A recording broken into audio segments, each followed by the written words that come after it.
Agustí Pàniker ens acompanya a l'Espai Maneres de Viure i Pensar. Vivim temps de dificultats, Agustí Pàniker, de desconcert, un moment abonat per intentar trobar respostes al món de les religions. La crisi fa créixer l'espiritualitat? Potser sí.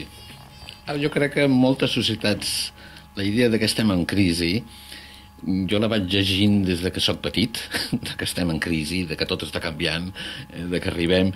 Cada vegada sembla que és més forta que la de la dècada anterior, i si quan un comença a llegir els clàssics, des de Voltaire o fins a Plató, se n'adona que també tenien la sensació que estaven en un moment de crisi, de canvi, de transformació. Per tant, jo crec que aquesta sensació, encara que avui dia la vivim més també a la butxaca, d'una forma més clara, és bastant permanent, és bastant també natural a les cultures i a les societats. L'únic que potser algunes religions, en moments de crisi, tenen un terreny més abonat per créixer. Per exemple? Per exemple, amb l'ajuda. Les religions són capaços del millor i del pitjor. Diguem, la part positiva del seu balanç, les religions són uns vehicles molt poderosos a vegades de canalitzar la compassió, la caritat, l'altruisme. I això, per exemple, la tradició cristiana té un pedigrí bastant llarg d'ajuda als més pobres, als més desfavorits. Això en el costat positiu. I en aquest cas, les religions que estan més a prop de la gent, que ajuden a la gent, no només materialment, sinó també existencialment, filosòficament, tenen un terreny més positiu, més abonat, com demostra que algunes esglésies de certes tradicions o alguns temples de certes religions estan molt més plens que els d'altres. Suposo també que aquest moment de desconcert i de dubte que vivim, és a dir, no trobem respostes solvents ni a la classe política ni a la classe econòmica. Estem permanentment recuperant allò de... hem de recuperar els valors, tot plegat.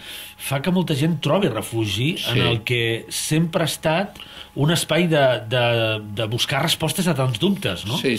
Les religions ha demostrat una resiliència bastant impressionant, molt més del que pensaven alguns sociòlegs o antropòlegs a principis del segle XX o fins i tot a mitjans del segle XX, que pensaven en la modernitat, amb la industrialització, amb el coneixement, tot això desapareixerà. Doncs no, tot això no només no ha desaparegut, s'ha transformat, està en perpètua transformació i gosa de molt bona salut. Per què? Perquè dona respostes, perquè és una de les poques, la religió a vegades té un component ideològic important, i amb la caiguda de les ideologies polítiques o en molts àmbits del món, el comunisme o el maoisme o inclús els feixismes o inclús el mateix nacionalisme, la religió ha quedat com un dels pocs terrenys que donen respostes i que donen un marc conceptual per molta gent molt vàlid. De fet, som éssers religiosos empesos pel llenguatge, explica l'Agustí Pàniker, per la cultura, pel període històric que cada un de nosaltres ha viscut, no? Però ara el que passa és que som més vulnerables o som més fràgils a que puguem entrar a l'espiritualitat a partir d'una religió que no ens és tan comuna o no és tan propera. O podem conèixer-la o desconèixer-la, perquè a vegades pot estar molt a prop i no en sabem res. Per això jo he volgut fer un llibre una mica didàctic, una mica divulgatiu. No vaig explicant què és l'islam o què és el judaïsme o què és el budisme, però sí que m'agrada interrogar, perquè jo crec que encara que estan molt a prop, a vegades les desconeixem moltíssim.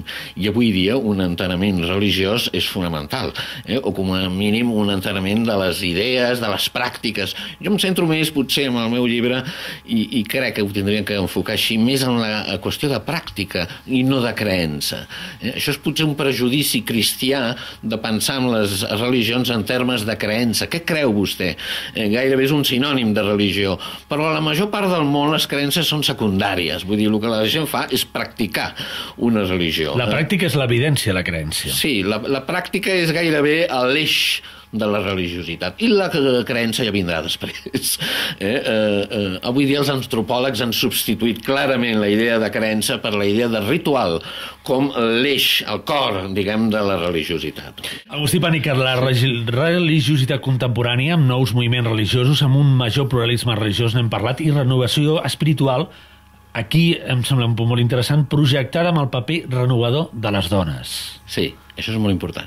Això és molt important, i una de les grans transformacions de la religiositat en el món concretament potser és més palpable a Occident, però jo m'atreviria a dir que en el món sencer és el paper que tenen les dones, no les grans religions institucionals, aquestes em sembla que tenen unes inèrcies encara massa patriarcals, però potser en els nous moviments religiosos que apareixen, no amb les cercles rituals que n'hi ha dins de les pròpies tradicions, religions més tradicionals, estic pensant en l'hinduisme o en el taoisme, on els cercles de dones continuen sent molt actius i que van una mica al marge del que puguin dir els grans sacerdots, o en els moviments que anomenem New Age o de ment, cos, esperit, que hi ha a Occident, molts d'ells estan liderats per dones, tenen una sensibilitat més femenina, entre cometes, i és on les dones poden trobar un lloc i un espai i una pràctica que la poden compaginar, a més, amb les